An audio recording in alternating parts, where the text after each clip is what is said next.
institutions and everything else. Now, I am the last one to deny that there were good reasons for moving in that direction.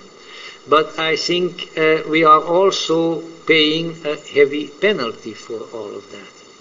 Because first of all, if the sane mainstream, or the almost sane mainstream, all people are crazy to some degree, or the other, ourselves included. At least I speak for myself. I won't speak for you, and so on. But if the almost sane mainstream would have more of a transcendental orientation than it does in our culture, then the almost insane, and in some cases insane, religious element, the fundamentalist element, the religious fringe of society would have less, first of all, less of an excuse for doing what it does, and secondly, it would have less power. The secularism of the mainstream of our culture empowers the religious extremists. Very, very tricky. Very, very tricky. And Alan Watts, who certainly was no mainstream religionist, although he was an ordained Episcopal priest at one time, but he was, by his own admission, a very unusual priest. I think there are some people at Northwestern University where he was chaplain who can still testify to that. He left an abiding mark over there. But let's say, Alan Watts said, he said, you've got to remember that every society that was worth anything in history was infused and dominated by religion. And that if that is taken out of it, culture suffers, civilization suffers, and we are suffering. And we are at a grave disadvantage, both in when confronted, and I got to get back to the matrix, when confronted with our own fundamentalists or with the fundamentalists of other faiths and other cultures like the Islamic fundamentalists. You know why? Because we have no spiritual strength.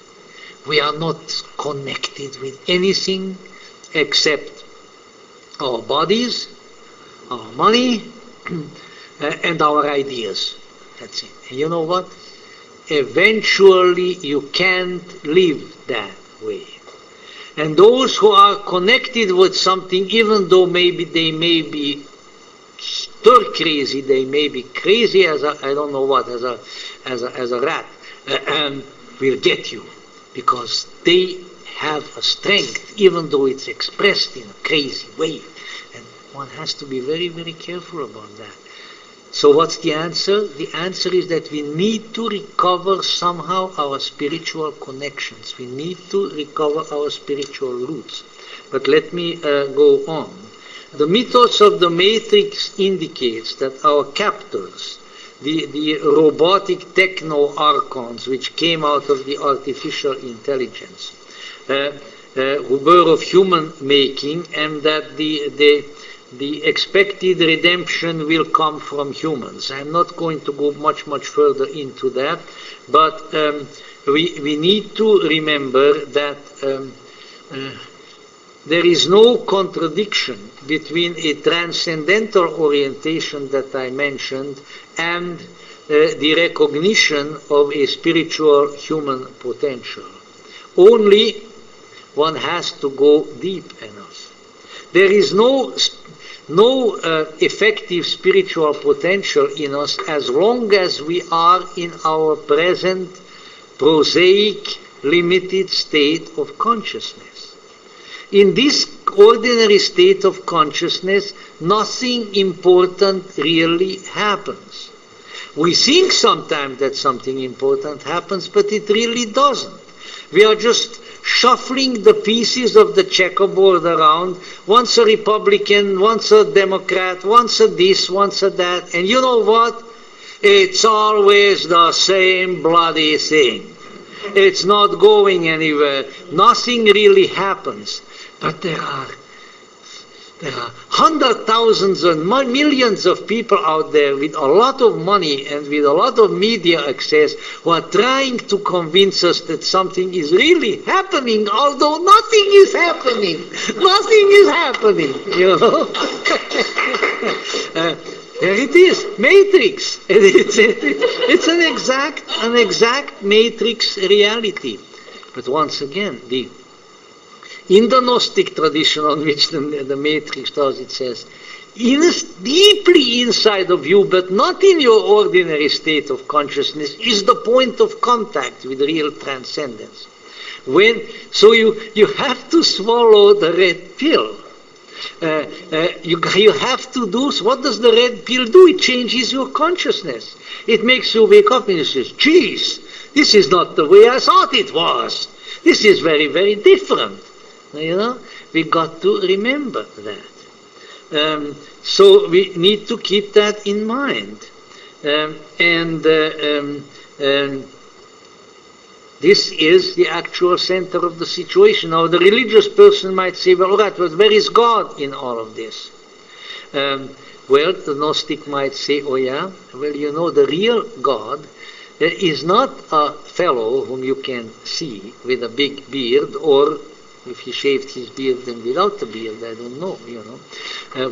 God is omnipotent. Why couldn't he get a haircut or get a shave? He doesn't have to look the way he did back in the Old Testament. But actually, you know, the ultimate reality is invisible, intangible, incomprehensible, and yet it is there and it's incredibly powerful. So obviously it would not show as a particular figure in the matrix either. But there is someone else. There is a builder, there is a manipulator. There is one of the sort of the important archons, and there he was toward the end of Matrix Reloaded, the architect. The architect, there it is. That's almost the exact meaning of demiurgos, to have the maker, the architect, who constructed and put together the matrix. He put together the false reality. Creator, who masquerades as the true God, and he more often than not tells us, I am the only God, and there is no other God above me or before me or anywhere else. And so by questioning reality, we may shake off the hypnotic power of the make-believe reality within which we were contained. But we have to question. There has to be a rage against the triviality, against what, I don't know, it was either Heidegger or Husserl, one of these guys, called the triviality of everydayness. The new paradigm is not the paradigm of evolution. Don't let people tell you that. These people who are forever prattling about evolution are stuck in the 19th century. They are little Darwins. They are riding on big turtles from the Terra del Fuego or something. And you know how fast you move on a turtle. You're not moving very fast. Perhaps evolution is another deceptive image voiced